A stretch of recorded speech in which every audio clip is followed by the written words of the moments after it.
Northeast Live editor-in-chief Wasbir Hussain had a telephonic conversation with former Vice Chief of Army Staff Lieutenant General A.S. Lamba on the theory and on whether China was indeed using COVID-19 as a bioweapon.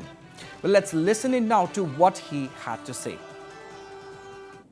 General Lamba, a few things I'd like to ask you. What do you think of new media reports that China indeed created the coronavirus as a bioweapon? Thank you very much. Good to be back on your show. Always a pleasure. Coming to your question, whether in simple words, is this the creation of a new biowar? I think it's very clear what has happened in the last 1 week. The 2015 report somehow has found its way to the media as recently as just a few days back.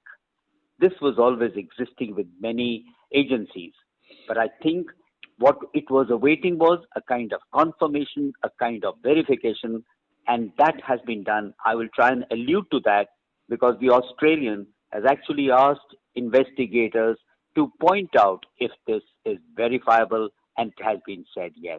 So I think it's taken a lot of time to bring it to the surface. It is a new war. It's a new kind of a bio-war. It's a project when you look back. And how do we really find whether it's a bio-war or not?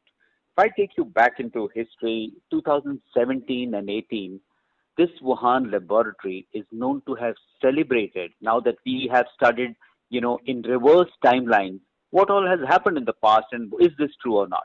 In 2017 and 18, the Wuhan laboratory has actually celebrated identification of new virus which can be weaponized.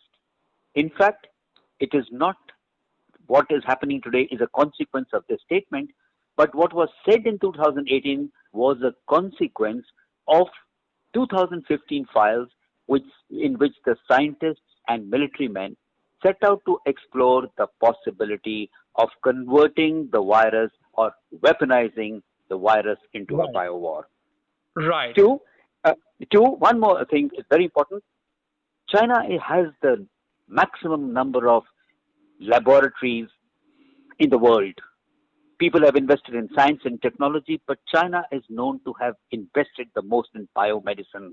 It has the largest scale of biomedical laboratories, and not all of them are really converging into enhancing human safety and defense in healthcare.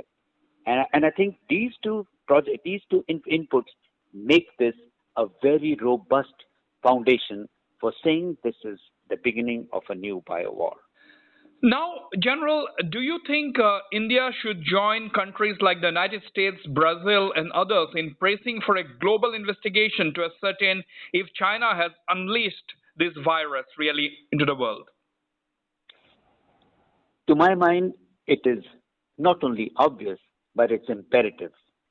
We have been pointing fingers at China and saying a lot of things which haven't made a dent. Even the United Nations or the World Health Organization trying to do a research and exploration into what could have happened has been put flatly out from any purposeful investigation. It hasn't worked. And if the United Nations or the WHO hasn't worked, I think there has to be, the need are twofold.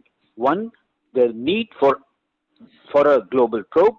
Second, need for India definitely to join this probe. And third, there has to be a mechanism beyond the United Nations that is capable of doing this probe. And why India must join the probe? If one sees the spike and spread of numbers and mutation in India, it is rampant.